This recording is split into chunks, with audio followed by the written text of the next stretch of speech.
আর শিক্ষকরা ক্লাসে যদি ছাত্ররা একটু হোহা না করে, কথাবার্তা না বলে, তাইলে পড়া চলে না।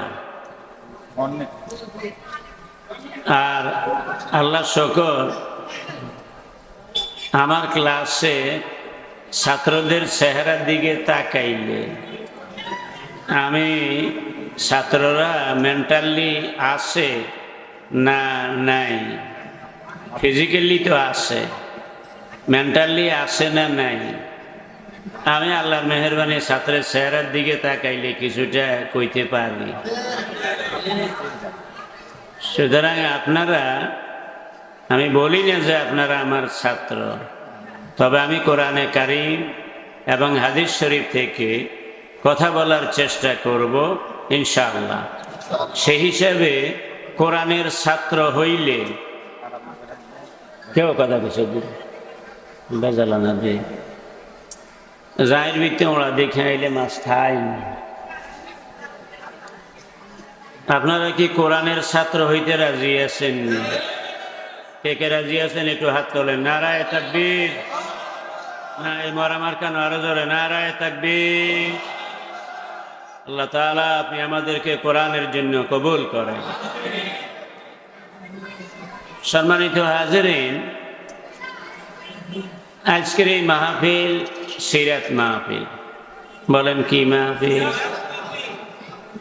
আগেই বলছি আমার সাথে কথা বলতে হবে, মাথা সোজা রাখবেন, নজর আমার দিকে রাখবেন, পারবেন না ইনশাআল্লাহ? আল্লাহ তাআলা বলছেন ইয়াউমা ইয়াযিন তুহাদ্দিসু আখবারাহা বিআন্না রাব্বাকা আওহালা। বান্দা, স্মরণ করো ওই দিনের কথা যেদিন এই জমিন আমার আদালতে,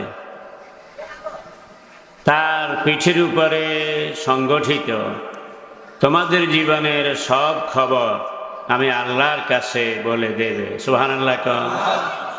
এই আয়াত কি আপনারা বিশ্বাস করেন? সুতরাং আজকে এখানে আপনারা কে কিভাবে বসা আছেন, আপনার মানসিকতা কেমন, আপনি কতটা আদব লেহাজ নিয়ে বসছেন, এবং বাজারে কারা আছে, কোন জায়গায় আছে, কেন নবীর মাহফিলের দাওয়াত পাওয়ার পরেও তারা আসেনি, এই যে যেখানে আছে আল্লাহর কোরআনের এই আয়াত অনুযায়ী তাদের প্রত্যেকের ব্যাপারে আল্লাহর আদালতে এখানকার জমিন রিপোর্ট পেশ করবে। আল্লাহর এই কথাটা কি আপনারা বিশ্বাস করেন?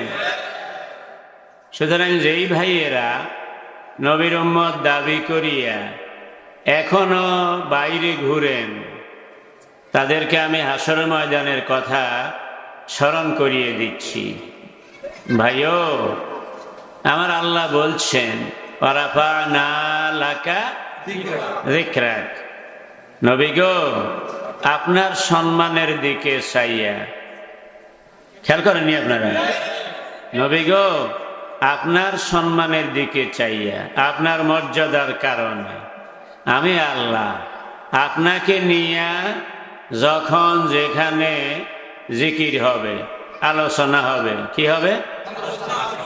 আমি আল্লাহ ওই আলোচনাটাকেও উচ্চ মর্যাদা দান করেছি। এই আয়াত কি বিশ্বাস করেন?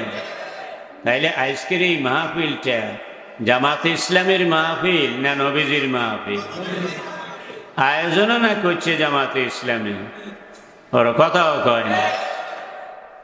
কিন্তু এখানে জামাতে ইসলামের কোন নেতার জীবনী আলোচনা না নবীকে নিয়ে আলোচনা? আপনারা যারা এখনো বাইরে আছেন, আপনাদের কারোর যদি নবীর প্রয়োজন না হয় তাইলে আসার প্রয়োজন নেই, কি ভাই? ঠিক আছে নি? আর যদি মনে করেন যে হ্যাঁ, কবরে হাসরে মিজানে ফুলসেরাতে নবীরে লাগবে, তাইলে আর এক মুহূর্ত বাইরে থাকার সুযোগ না। আল্লাহ সবাইকে কবুল করেন। সম্মানিত হাজিরিন, আমার আগে আমির সাহেব আপনাদের কাছে একটু ইঙ্গিত দিচ্ছে যে মিলাদুন নবী সিরাতুন নবী দুইটাই আমাদের, ঠিক আছে নি? এই বিষয়ে আমি কয়েকদিন আগে 52 মিনিটের একটা আলোচনা আমি লাইভে করেছি যে মিলাদুন নবী আর সিরাতুন নবী কোনটা পালন করব। এই বিষয়ে আমি দীর্ঘ আলোচনা করেছি, যার সারাংশ হইল মিলাদুন নবী হইল নবীজির জন্মের কাহিনী নিয়ে আলোচনা, ঠিক আছে নি? আর সিরাতুন নবী হইল নবীজির জীবন নিয়ে আলোচনা। তো সিরাতুন নবী হইল আম, মিলাদুন নবী খাস। বাংলাদেশের ভিতরে লক্ষ্মীপুর একটা জেলা, ঠিক নিও ভাই? এখন লক্ষ্মীপুর যেমন বাংলাদেশের বাইরে নয়, তেমনি ভাবে মিলাদুন নবী সিরাতুন নবীর বাইরে নয়।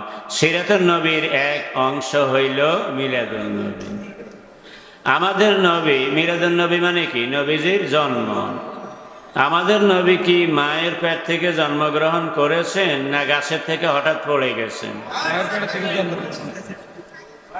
তাইলে আমাদের নবীরও আমাদের মতোই মানুষ হিসেবে জন্মগ্রহণের একটা ইতিহাস।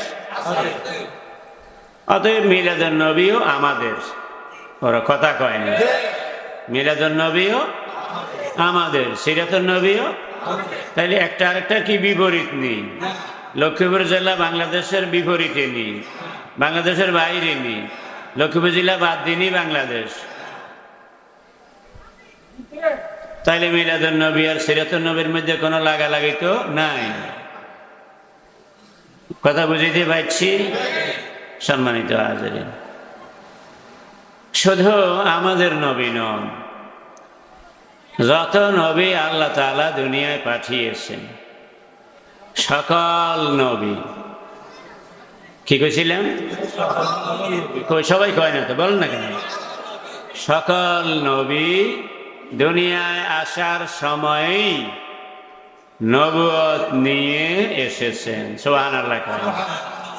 বাকি যেই নবীরে আল্লাহ যখন ওনার নবুয়তের কথা জানাইয়া জনগণের মাঝে দাওয়াত দেওয়ার নির্দেশ দিয়েছেন, ওই নবী তখনই প্রকাশ করেছেন যে আল্লাহ আমারে নবী